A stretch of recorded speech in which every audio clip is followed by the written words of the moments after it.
Welcome to the Planner Pals podcast, a podcast with two true Planner Pals. My name is Mark, or Mark Your Pages. And I am Jess, or Jessie Curran. And in today's episode, we're going to be looking at community versus competition, in particular, how it kind of pertains to the planner community. We're going to be thinking about the changes that we've seen during our time in the planner community and kind of a bit of a consideration as to where we are now. Well, before we get to that, we have to thank all of the amazing listeners out there for commenting on our last video all about Go Wild. It was fantastic just to hear from the community, but more than that, how awesome, Jess, was it to meet people face to face at Go Wild? It was such an amazing time.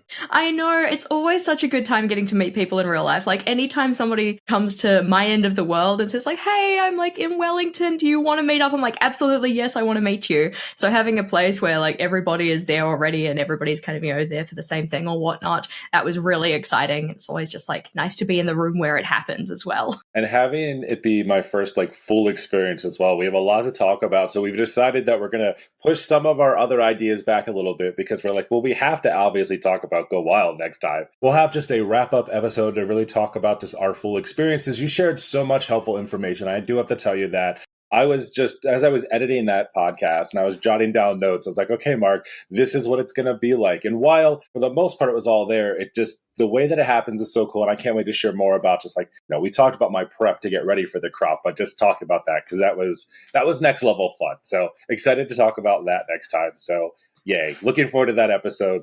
Kind of again. Yeah. Go Wild 2.0, like, I don't know, the after effects of it, like the high come down and all of that. We're going to get all into that next week. But as said, in today's episode, yes, we're looking at community versus competition and how this kind of looks in our space in particular. So kicking off, like, what do we actually mean by this? So if we're thinking about our competitors or other people who are creating things in our niche, you probably know who they are. You know the names that are out there in terms of our space of the internet. For us, that would be very much like the bullet journaling space. So who else is putting out bullet journaling related content?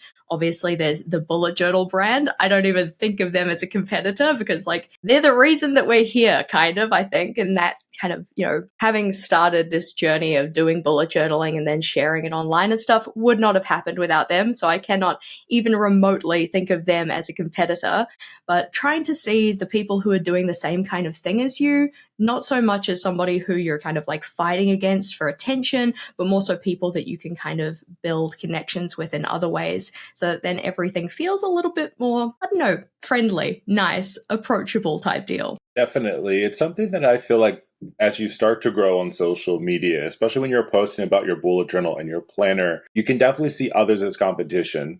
I've been there. I've definitely been like, oh, they have more followers than I did, or they started this before I did, or they had more likes. A lot of it, I think, has to do with like the stats part of it. I don't think I've ever been like, I don't like that person necessarily, but it all has to do a lot, like you said, about attention, who's looking at what, who's getting the play, who's getting those types of things when you start looking at that competition part of it. But I think over time, as we get in further into this episode, we'll talk more about that community part, which for me seems weird that the competition comes first and then eventually you just have that aha moment and you realize we're just all a part of the same community. Let's celebrate one another. Yeah, I would very much agree. It's kind of interesting to think about it as like a transition, and you might not necessarily notice it like a set point in time where it kind of like is a flicking of a switch or anything like that. But I will say that like when I started out, I was very much in kind of camp competition rather than camp community, and I'm very pleased that I'm much more in camp community now. I'm the same exact way. When I look back and I think back on it, I'm just like, man, that really was kind of stifling you. I don't think a lot of people realize that when you're not accepting or open to that community part, people start to notice that when you're not interacting with the community, it kind of comes across almost like, well, you're too good, but you're a part of this community. So why wouldn't you interact with everyone? I think a really important thing to think about is that history, as I was talking about just a minute ago. When I got up and running, you really do feel like you're competing against others, and you really are for attention. I don't know over time, and I'm going to speak from an Instagram perspective right now, because I feel like that's where I've grown up the most, and I feel like I personally have seen a lot of competition there. It could creep over into YouTube now, but right now I'll just speak on the fact of like Instagram was, when I got started up and running, I kind of felt like I had two kind of competitors in a way. One was just the general community, which was ginormous, especially when I was new and I came into it and I was like, okay, there's all these people out here. But I think more than anything, early on, I saw other competitors, other males in the bullet journal space, mostly because there aren't a whole lot of those. That's a separate podcast episode all on its own, I feel like. But very much just like, okay, well, I'm vying for that viewership. I want people to look at my stuff, at that point over theirs. But now, again, I was like, Mark, you're not in competition. Like, can we celebrate that there are actually other guys out here posting content? Because to be honest, like the whole reason when I first started, my username was Men Who Bullet. I was like, okay, I don't see any men, guys, anyone who identifies as male in this space. Eventually realizing why I changed my name in the long run is it doesn't have to just be male. It's more just this minimalist kind of fun, functional kind of space, and just be like, accept this. Let's support each other. Let's go through all of this. But early on for myself, it very much was that. And I think that just comes from a space of you want to be seen, you want to stand out. And in some cases, especially if you're taking on social media full time, that's your bread and butter, right? That's money at the end of the day. So you definitely want eyes on you versus someone else. Yeah, and I think that, with your niche being kind of like a smaller subset of the bullet journaling space, like with kind of targeting the space of like men who bullet and males in our community and stuff, who we don't see as many of, especially in the more decorative space. Like they're there. I know you're there, but you just don't get surfaced as much, right? So it was always kind of interesting to see like, the way that you do stuff and the way that you kind of like carve out and channel your niche in particular. And I can totally understand how like anybody else who's kind of like, I'm going to say encroaching on your turf. It's not really like that. Like we said, like we're trying to vibe towards more of a community kind of based kind of perspective on this. But seeing other people who are kind of doing the same thing that you're doing can feel threatening. Like, especially when you're just starting out, you haven't really established any kind of like viewership, audience, community around what you are doing. And it's like, oh, well, if other people are doing what I'm doing, is like that going to steal people away from me? I find for me, it's like you need to remind yourself that like people can follow more than just one creator, and they definitely do. Oh yeah. And also when it comes to the idea of like putting things out there that either like other people have done before, or maybe once you put yours out, then they do it as well, kind of a thing. It's actually not a bad thing, especially if we think about it in terms of algorithms. So if we think about YouTube, right? So you go to YouTube, you look up a topic, you watch a video. The stuff that's suggested on the side panel is usually the same topic or very similar.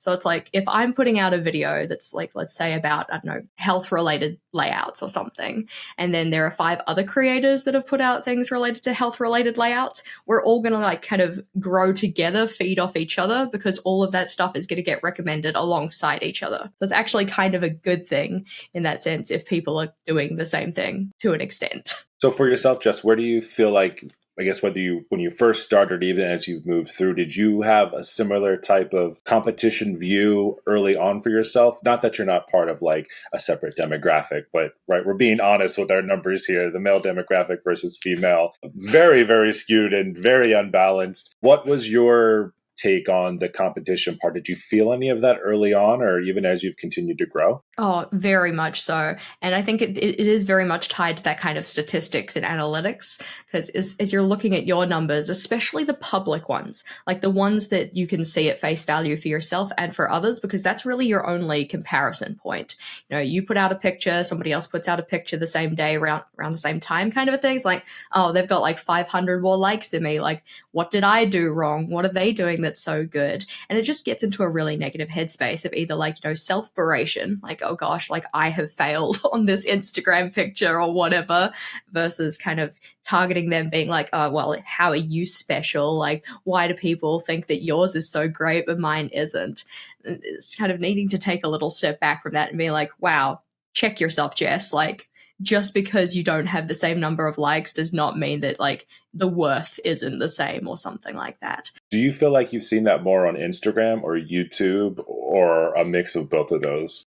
I carry my baggage around with me, honestly. Like wherever I'm going, like, yep. See me up on Threads looking through people's likes. Absolutely not. I do not thread, but I will say that, like, going from Instagram to YouTube, because that was my first kind of big transition, I suppose, like, you know, building up one community, one platform, and then going to another and building that one up. I think that I did certainly take it with me, but I was still kind of in the early stages of my overall social media kind of journey. So I think that by the time that I made a YouTube channel, I know I had a decent-ish following on Instagram.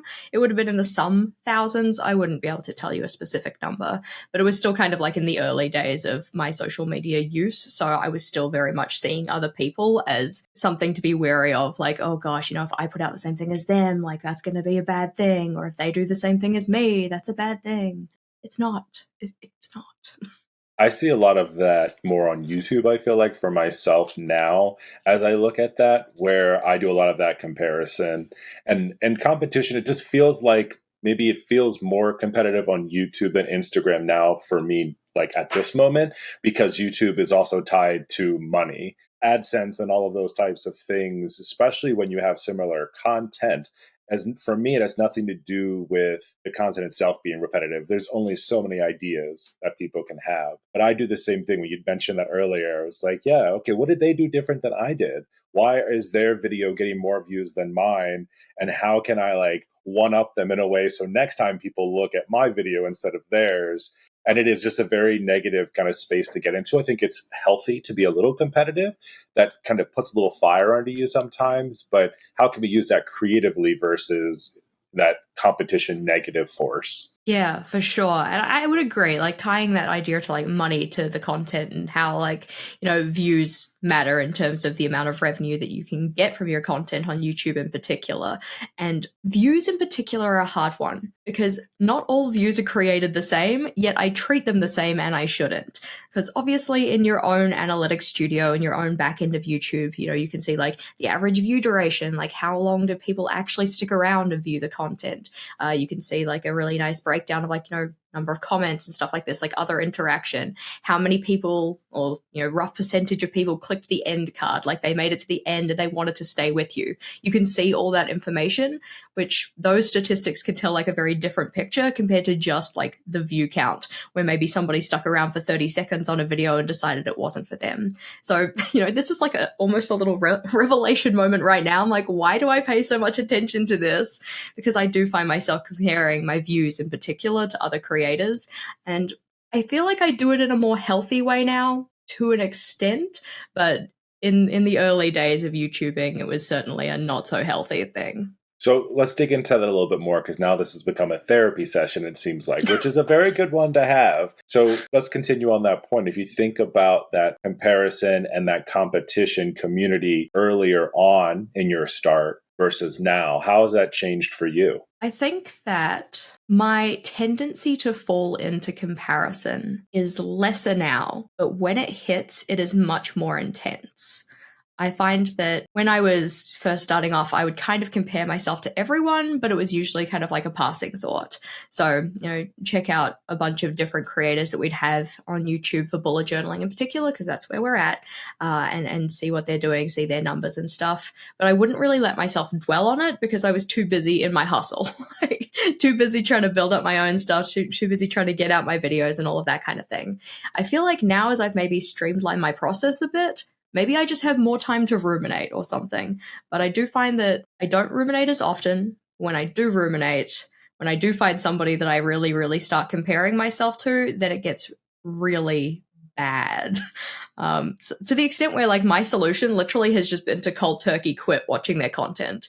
Because I would find myself going onto somebody's video and they'd like, you know, do their intro, and internal Jess, the bitch she is, would just like mock them like internally. I would never say it out loud because I know that like the first thought is not the good thought, right? Actions speak louder than words, all of this kind of thing. But internal Jess, who, if we kind of treat her like a separate person, she's just afraid. Like, she's just afraid that somebody else, you know, in this instance, this person doing well is going to be like, you know, some kind of negative consequence on her.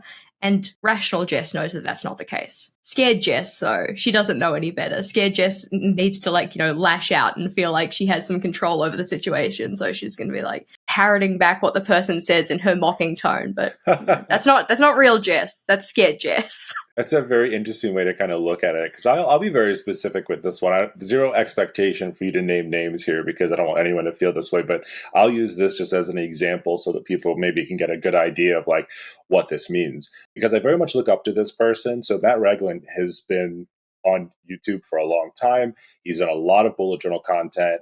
I was so excited to find his content early on when I started, because I wasn't seeing anybody else, like me, so to say, inside of the space. So I loved watching his videos and going through that. I was amazed taking a look at his viewership and how many views he was getting for his videos and things like that. And so early on, I very much kind of looked up to him, and I still do to a certain extent, but especially when I was a much smaller account, not as well known, and he was, I was like, okay. And then as I started to grow, I was almost like, okay, like I'm starting to get up there a little bit. And then I started to almost kind of feel that way. And then Matt had decided to actually take on content full time. And I felt like he kind of went away for a little bit. He was doing his own kind of exploration and thing. And then I want to say maybe a handful of months ago, he came back, right? And he started to post more content. And instantly I was like, son of a bitch, like he's back.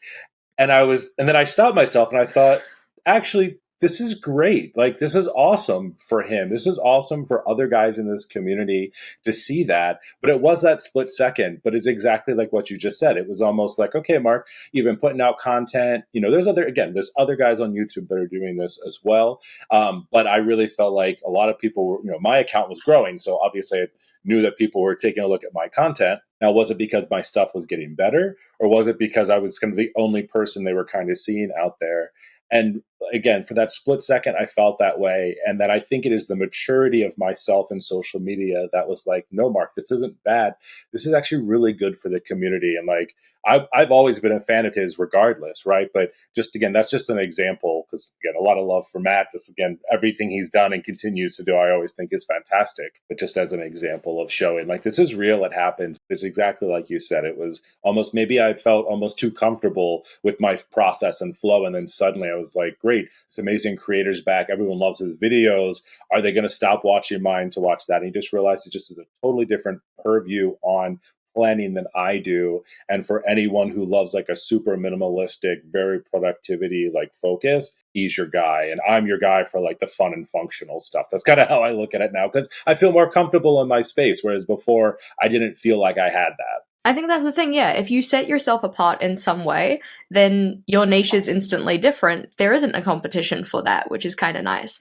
I remember seeing a quote once. It said something like, you're not responsible for your first thought, but you are responsible for your second thought and your first action. And I need to remind myself of that, like those very reactionary kind of gut feelings that we get when we're presented with an opportunity to like be jealous or see somebody as competition rather than as a community member. That's not real us. We're responsible for the second thing that comes after that.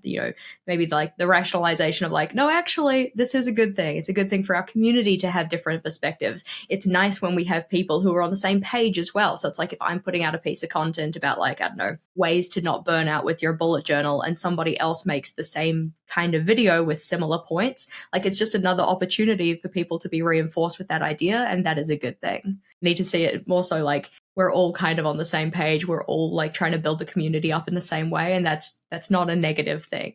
Not at all. Not at all. So let's continue on that thought if you're okay with it, unless you have anything else you wanted to share about any of that competition part before we move on to like the negative effects of feeling that way. No, I think that we can totally get into the negative things, because I find that I, and possibly a lot of other people too, have a big negativity bias. So when we think about like, community versus competition, instantly, just even with the term versus, my mind goes to the negative space. Like, what is the bad kind of like version of this look like? We will of course get into some positives as well, but starting with the negative, what do you think some of the negative consequences of that are? I definitely think a big part could potentially be creativity burnout. right? And this is if you decide that you are going to counteract this feeling by overcompensating. So in the case of Instagram, that could come in the form of working extra hard to create more spreads and get more photos out there, doubling down in reels, which I think are a great idea overall, but you can easily get creatively burnt out from that. And I think even more so would be pumping out even more content on something like YouTube, because that takes significantly more time to make that happen, because you got to create the content, record it, edit it, all the things that come along with it.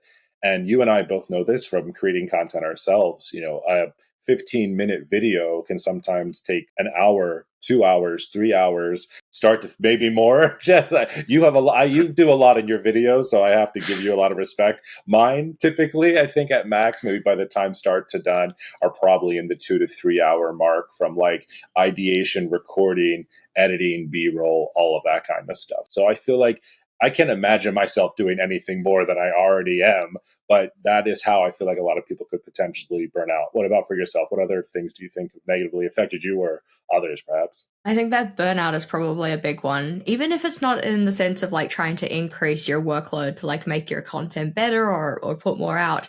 But it's just, you spend this time, this energy, this effort to like, for us, make a layout and then make the content around that, whether that be video or, audio or photo or whatever else, and then to put it out there and see it not do as well as you were hoping, it's an opportunity to get really down on yourself. And honestly, that happens a lot of the time.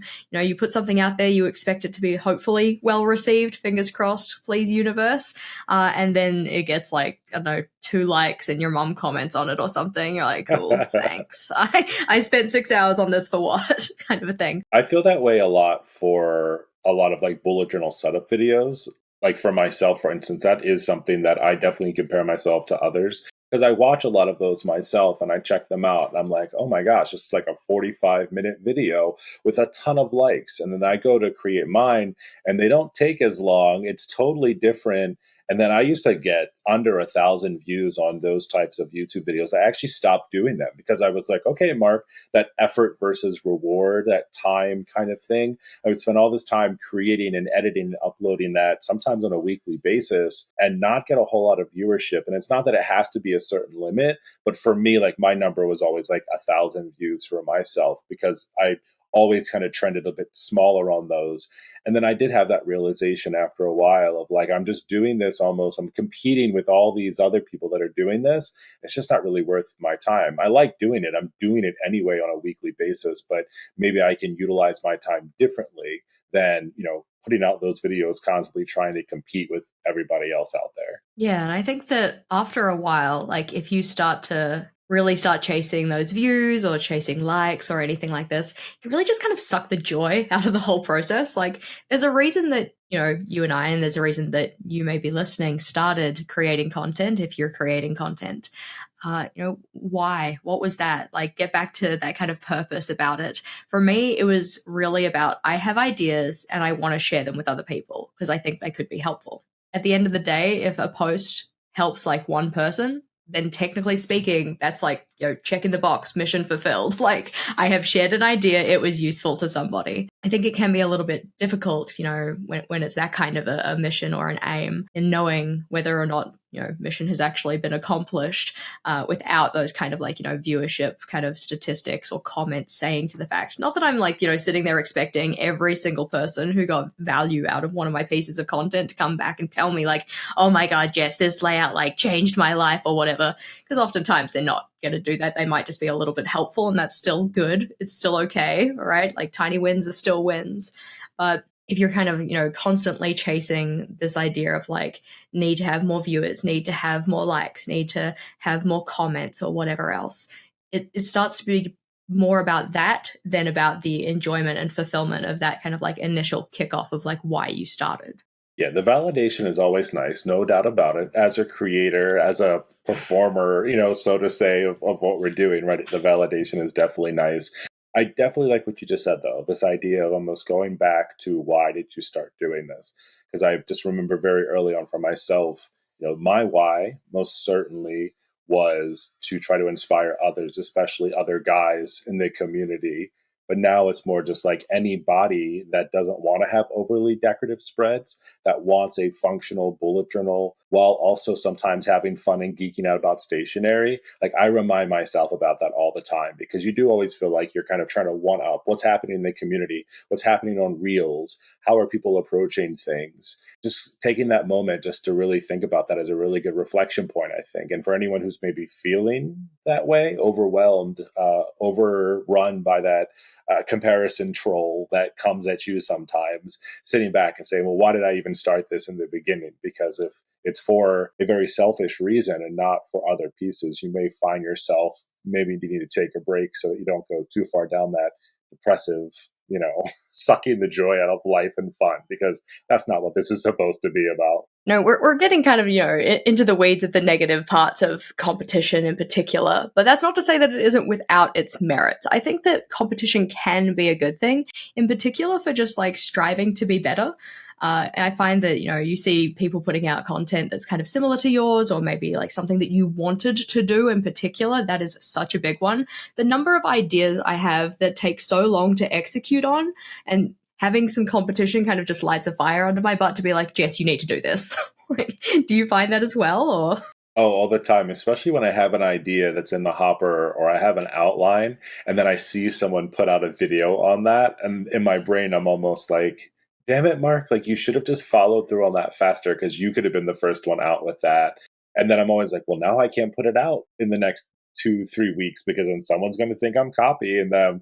And I just put myself into this kind of weird space. But that is definitely something where I think about that often. Like, Mark, when you know you have a good idea or you think it's going to go really well, just buckle down, get it done, get it out, and then you'll just feel better about that than like losing out on an idea, for sure. But it is that fire that you get sometimes that you're like, I just needed someone to kick me in the butt to be like, yeah, do this thing. And that's a great example for me where I'm always like, damn it, I should have just did it. I knew I should have, not just rested on my laurels waiting for that to happen, I have two very specific examples about that. One of them was on YouTube. So Erin of Erin Floater Designs put out a couple of videos about her Bujo Basic series. And I was like, I was going to do that. I'm like, Jessica, you have said that you are going to do this for like 2.5 years. You cannot get angry because Erin actually did the thing, right? Yeah.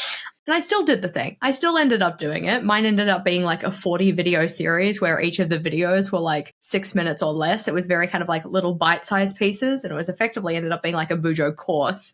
And it was a piece of work that I was very proud of, but I don't think I would have actually gotten on and done it if Erin hadn't have put hers out. So, shout out to Erin. You lit the fire under my butt and I got it done. And you got it done very well too. I have to say that your Bujo series was like very in depth. If I think about any of mine that have been like, starting in your bullet journal, how to get started, mine are just like little 15-20 minute chunks on like what it is, whereas like yours were fantastic because it was like broke down like the terms, the pieces, and everything. I felt like I left there learning more, and I've been doing it for a really long time. You should have seen the planning stages of that. I had like 3 iterations of what I was just calling my crazy map, which was effectively like start with just a brainstorm, like these are all of the different things that we want to talk about, and then the next one was like a roadmap of like, okay, well, we're going to make this video and it's going to lead to this one, it's going to lead to this one, it's going to lead to this one. It turned into this very large project that took me a hot minute to do, but now as it's done, I'm like, that is a permanent resource. Because of your kind of competitive nature with others, it actually came into fruition. So I'm feeling very good about that. The other one that I had was a reel, actually, and I'm not a fan of making reels. I try. You're so good at them, though. You make the best educational reels. I'm over here like, lip syncing to some dumb sound, and you're like, here's how to do a thing very specifically with great information. I'm like, damn, she's good at those. I find it to be kind of like a little challenge because I like to do things in depth. I like to really give people a lot of detail, but of course with a reel, you only have like 90 seconds. So I'm like, okay, well, what is the most pared down, abridged version of this that I can give people that is still actually useful? So it's kind of like, that little challenge for myself to get that information across as quickly as possible. But the reel in particular that I was going to do was actually more of a fun one. And you guys probably saw them. They were fairly recent, but it was like, what? All that work and what did it get? Oh yeah, you did one of those. Why did I do it? Yeah, I know. I was going to do it, and I procrastinated, and then I can't remember for the life of me who did it, and now I feel really bad about it because obviously in the moment I was like, wow, you've like ruined my day. Not really. You didn't ruin my day. Alrighty. It was scared Jess. It was small child Jess being wah wah wah. No, all right. But they put theirs out and I was like, okay, I could not do it now because like it's already been done, but we don't have exactly the same audiences. So there's no harm in putting it out. And even if somebody does think that I copied them, kind of a thing, like, I know in myself that technically speaking, I didn't, even though it ends up kind of being the same thing. If anything, I'm copying the 600 other people that I saw do it as I was scrolling through my Reels feed. So it's kind of reminding myself that like, just because somebody else has done it before and now I'm doing it doesn't necessarily mean it's actually a copy. Like, we can have inspired by rather than like a full recreation of. Like if I was breaking down their reel shot by shot and being like, alrighty, I'm going to make eye contact with the camera in exactly the same way and I'm going to hold my journal in exactly the same way, then I'm like, okay, now we should be concerned because that's a whole new level of like copying. But that's one of the things that is very interesting about reels is exactly what you said. It's like thousands, millions in some cases of people doing that. I mean, I technically, I guess, am stealing from other genres because a lot of the funny or like very interesting sounds, for whatever reason, Book Talk is the hottest for that type of thing for some reason. And so I see a lot of stuff there. But I'm not going to lie to you, I do get that feeling when I put something out and I haven't seen anyone else in the bullet journal planner community do it. And then like I see like another creator do the same exact thing. Not exactly the same. I mean, it's like a 7-second sound. You can only do so much. And for some ideas, it's very limited on like showing a thing. So I can't get mad if someone else is showing their notebook with this sound because, well, all I did was show a notebook. It's not exactly the same, but it's 5 seconds. What are you going to really do? I have to remind myself of that often because I do pride myself on finding cool new sounds and trending things and trying to get them out there. Where I'm like, you're trying to steal my fire. But then I'm just like, Mark, everyone's going to forget about this in less than 2 days. Move along, buddy. You're going to be all right. I think it's also that kind of like mindset shift of like, rather than viewing it as oh, you're trying to steal my idea that I stole from somebody else or whatnot. It's more just like you find the same things funny that I do. Like that's a point of connection as well. So it's like you found this entertaining or like, thought it would be entertaining and enjoyable. And I did as well. And that's why we both put the same thing out. One of the kind of like, I'm going to call it like a recreation train almost. I think my best example of this was I used to make these layouts in my journal, which were effectively like planning spaces for my next monthly setup. So I'd have a space for like, color swatches, writing down any kind of like decoration notes of what I kind of wanted the vibes to be, any of the layouts that I wanted to include, the font that I wanted to include, that kind of stuff. And for a while, I found them quite useful. I posted some of them on social media, put them on YouTube, whatever else. And then Tory of Creative Mind Coffee Grinds, shout out, she thought that they were, looked useful, looked interesting. So she started doing them herself with full credits because we love giving credit, which is great. So I always appreciated when she tagged me in them. And over time, I stopped doing mine and she kind of kept on going with the ones she was making and tweaking them and changing them to the point where like, she'd give me credit for it, like, original idea by Jess. And I'm like, it looks completely different now, Tori. This is yours. But she effectively like re-inspired me to start making them again, which I thought was kind of cute. So it's like, I inspired her, then she kind of changed it, tweaked it, and then she inspired me, and then I tweaked it and changed it. So it's like by actually sharing this stuff, letting other people share the same ideas that you shared as well, it's like this iterative process where you can build it up to something that's better than the initial concept that you had by yourself. So I thought that was really valuable. Do you feel like there is a time limit where you have to give credit? And then is there a time when you feel like you no longer have to, especially if you've really taken or grasped onto something? And let me ask you that question first, because I have a very specific example about this, about a very good friend of ours that we've mentioned on this podcast. We might as well just have Julie on this podcast at this point as a guest because we talk about her a lot. But let me ask you that question first, and I'll give you my specific example about her. That's a great question because I think it's really hard thinking about like what that kind of time frame should be and then considering our perspective of like the time frame for ourselves versus the time frame for other people, because I find that like somebody might take my meal log that I used to do quite often. And, for the first couple of months, they'll like tag me and say like inspired by Jess kind of thing. Sweet. And then they get to like the third or fourth month and they won't tag me. And there's that like small moment where I'm like, wow, oh my gosh, am I not good enough for you anymore? And it's like, Jess, you'd probably do exactly the same thing. Like you cannot be a persnickety biscuit because they didn't tag you when you would literally do the same thing. But again, the first thought isn't the one that matters. It's the second thought and the one that we actually act on. That's the one that matters. So the one I act on is commenting saying, oh my gosh, I'm glad this is still working for you. Yay, smiley face, XOXO gossip goat. Mine is always been around ink swatches. It sounds very silly, but I feel like part of the gatekeeping skill set of this. And you mentioned, you asked on your stories about this topic, and gatekeeping was one of those things that came up. And this is something that, for me personally, is one of those where I don't know at what point I no longer have to provide credit. So when I started doing ink swatches, I was just, using a pen and kind of making a circle on a page. And then there's someone else in this community that does really cool ink swatches. And I always saw them. I was always blown away by it. I was like, oh, wow. And then one time I just asked them, I said, how did you do this? And they were like, well, look at this video. And it was someone who was using a plastic bag. They would put ink on a paper, put a plastic bag over top and move it around. And so I was doing that. And I was like, okay. Then I started giving credit to it. And then I watched Julia's video where she did all the different ways to make ink swatches. And she used a plastic spoon. And now that's the only way that I make ink swatches. And so early on, I was like making these ink swatches and I would tag her in every single video. And then I'm like, at this point now, I don't mind doing it because I love her. I feel like she deserves all the credit in the world for her videos, right?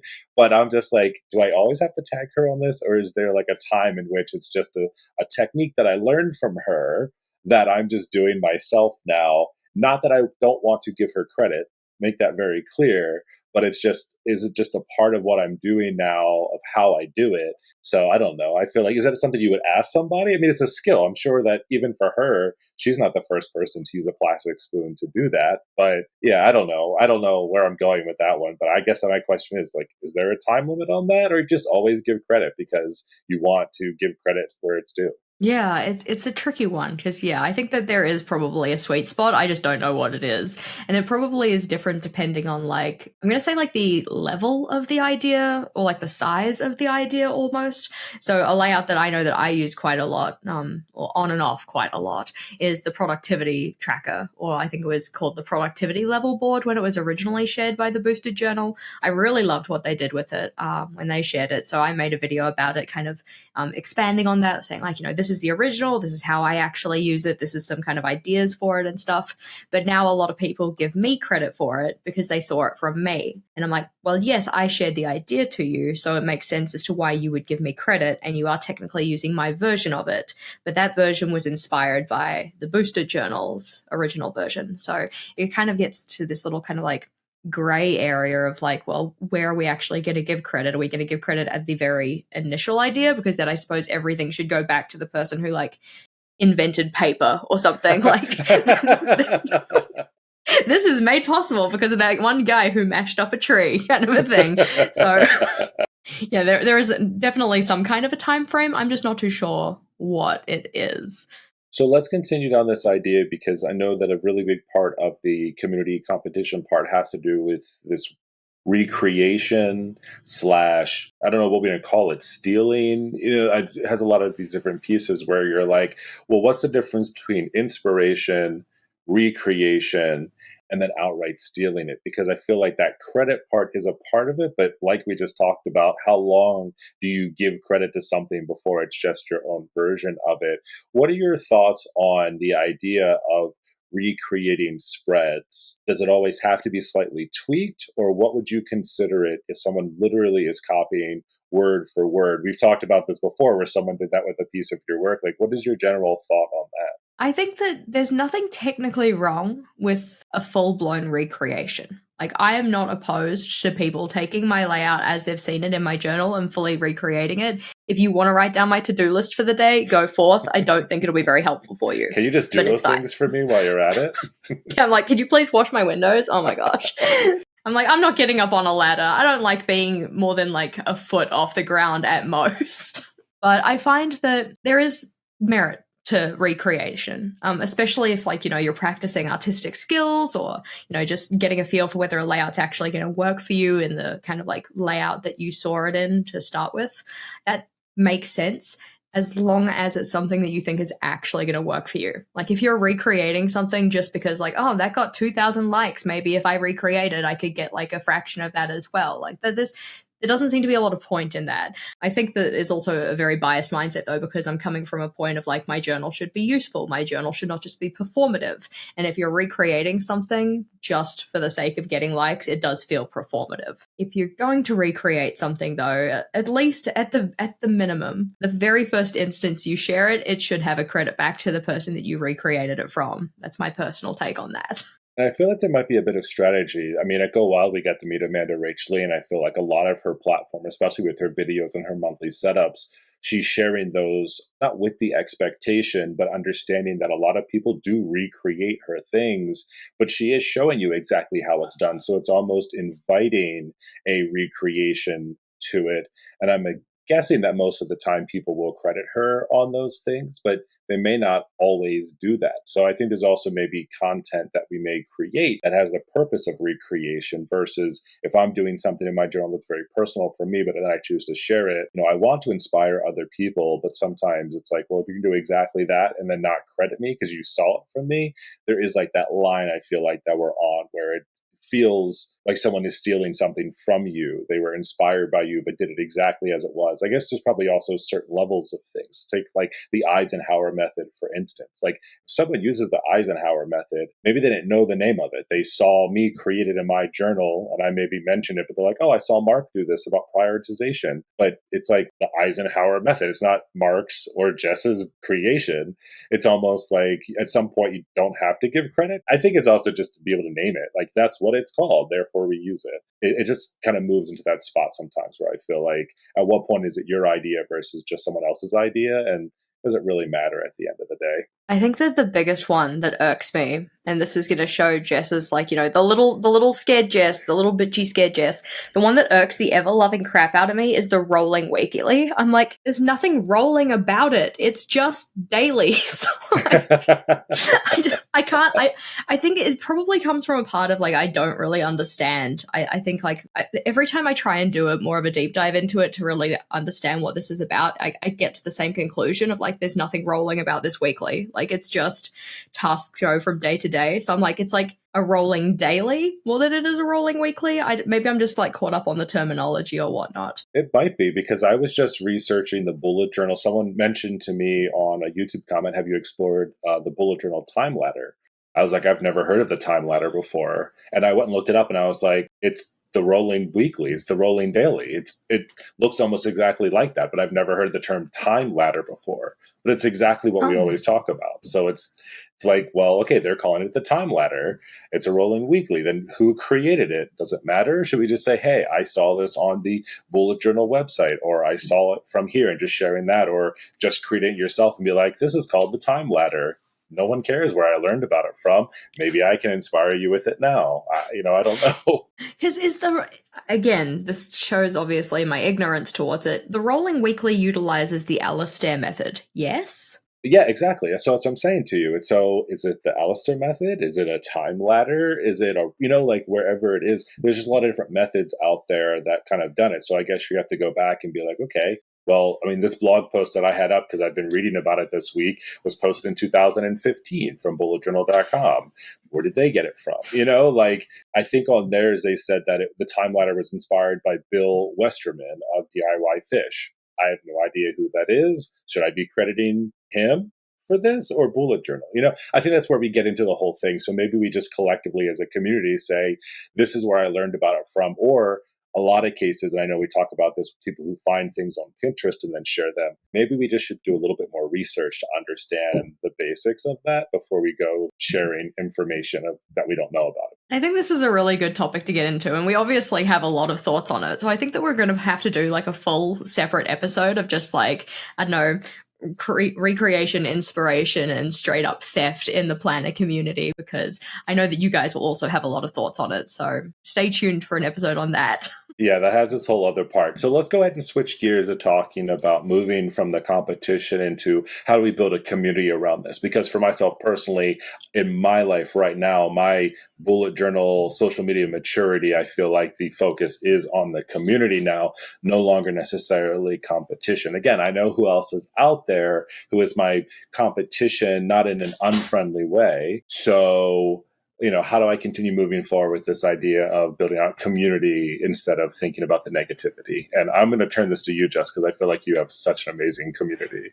I think we both have great communities, and I think we have a lot of overlap in our community as well. Because we've got Planner Pals, the Planner Pal podcast, and their community, and we've got Josh Curran community, and we've got the Men Who Bullet Now Mark Your Pages community. I'm never going to be able to not say Men Who Bullet. It's such a problem, but. Sorry. Yeah, I know, right? Changing things up. It's all good. I'll get there eventually. But we obviously have a lot of overlap in our communities as well. And we have a lot of overlap with other people who are in our niche. I mean, obviously, because oftentimes if you're going to follow one bullet journal creator, you're going to follow a couple because they're all sharing great ideas. And I think that getting from that kind of everybody is a competitor to everybody is a connection kind of mindset does take a lot of time. I'm certainly not to the point where everybody is a connection, and I think that's probably a lot of my own kind of scared Jess talking again, feeling awkward reaching out to people who maybe have a bigger following than me and all of that. That's something I've carried the entire way through. Even if it's just kind of starting off with the really kind of basics, commenting on other people's stuff, giving credit where credit is due, like we talked about. All of those are little opportunities, little moments where you can make a connection with somebody else. And they are small, but they're also one of the ones that are most valuable. You share a layout talking about how you struggle to complete your habits this month or something. So your habit tracker looks like trash. Obviously I died, kind of a thing. And it gives an opportunity for other people to comment saying I struggle with that as well. You find these commonalities with people in sharing this stuff and in commenting on other people's things. And that's really valuable. They're only small, but they do add up over time. Absolutely. And something else you can do too, and I've actually done this a lot more over time. Let's take a look at this podcast right now. Not, again, I'll say competition in a friendly way for us, just another creator out there though. And this wasn't a conniving way of doing this, but collaborating, right, is another really good way to build that community. Now, ours is much more than that because we are Planner friends before we were Planner Pals podcast. So that already existed there. So honestly, for me, it was let's get Jessica. She's so awesome. And it'd be great to have this similar but opposing thought to kind of where we are on this.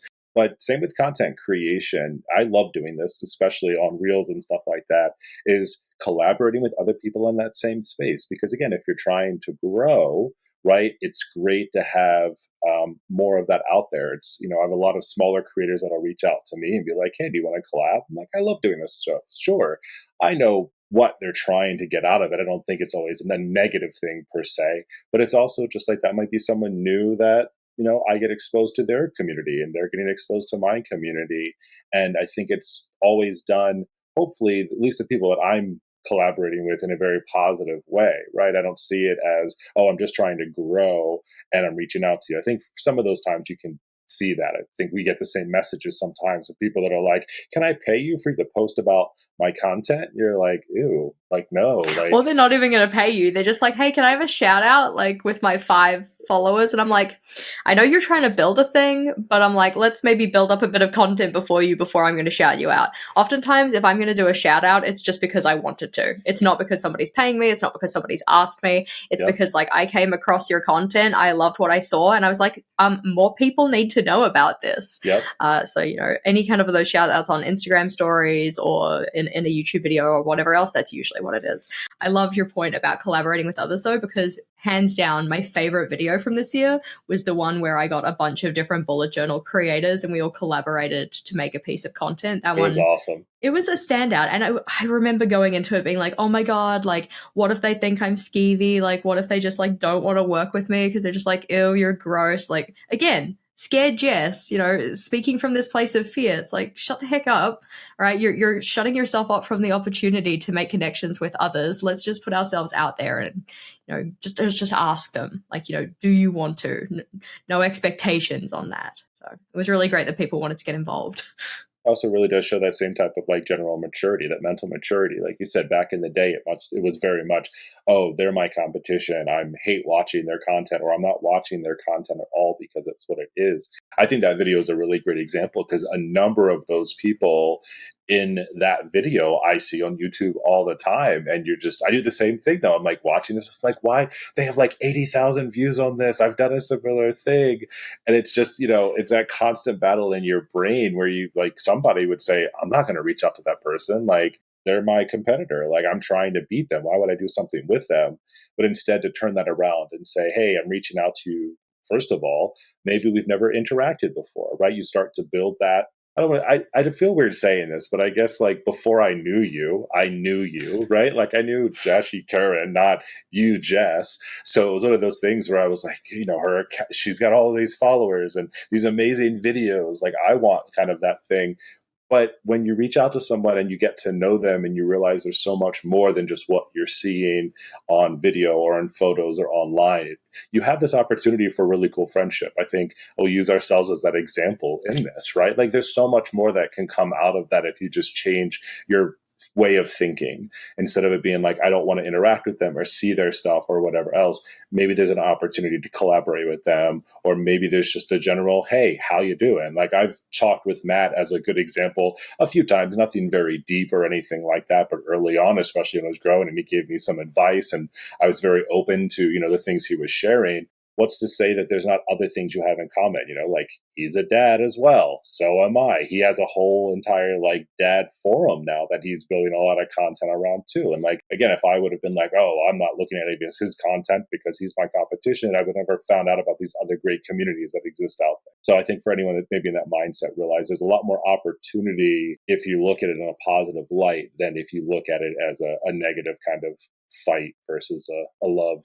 And it's also just an opportunity to kind of like, I'm going to say like humanize creators, which is it feels strange to say because like obviously we're all humans and we're making content as people, unless, I don't know, you're an AI robot listening to this, then like shout outs to you, but probably not. It's just that opportunity to see that there is more to this creator, more to this person than just what you see online, like we talked about before, that idea of, making connections, finding similar struggle points, similar experiences throughout whatever it is we're doing, the stuff that we don't necessarily get to see online. And it's like, if we're not going to reach out and take the time to kind of recognize that like this is the potential for someone I could make a connection with, then you're going to miss out on the opportunity to really build up that more in-depth picture of them as a person. It would feel like a loss, I think about it in terms of the creator friends that we have, and it's like, what would life be like if I hadn't opened myself up to the possibility of like making a connection with them, even if it's not like you're kind of going in with the mindset of like you're going to be my bestie for life or anything. But it's like, if I wasn't even open to the concept of like making you a connection rather than a competitor, like how would things be different, kind of a thing. I think that what would be really good this week, instead of maybe going with a specific question, is just thinking about like, who in our community would you like to shout out? Like, is there anybody in the community who you think they're doing great work, they're not getting like the love and appreciation that you think that they deserve? It could be maybe your planner bestie, just somebody that you really admire and look up to, anybody. Let us know either on the comments if you're watching here on YouTube, or you can email us at plannerpalspodcast@gmail.com, or hit us up on Instagram at plannerpalspodcast. I think that someone I would like to shout out would probably be Valorie of Bright Violet Arts. She does the most amazing stuff with paint markers. Her work is always gorgeous. Every single video is totally worth a watch, so make sure that you go and check her out.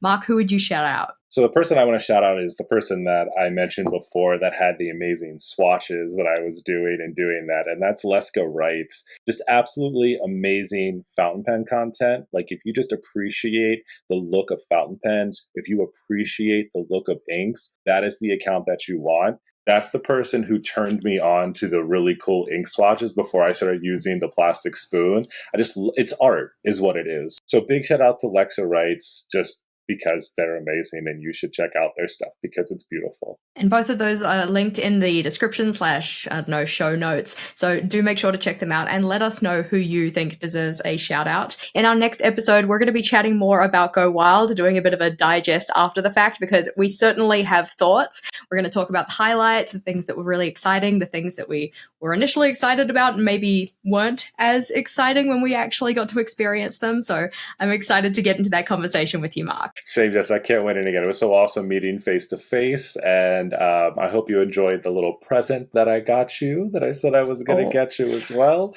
So maybe we can talk about next episode, especially around Go Wild, because I can't wait to hear all your wonderful thoughts about the cool thing I got you. And for you, Planner Pals, thank you for watching, and we will see you in the next episode.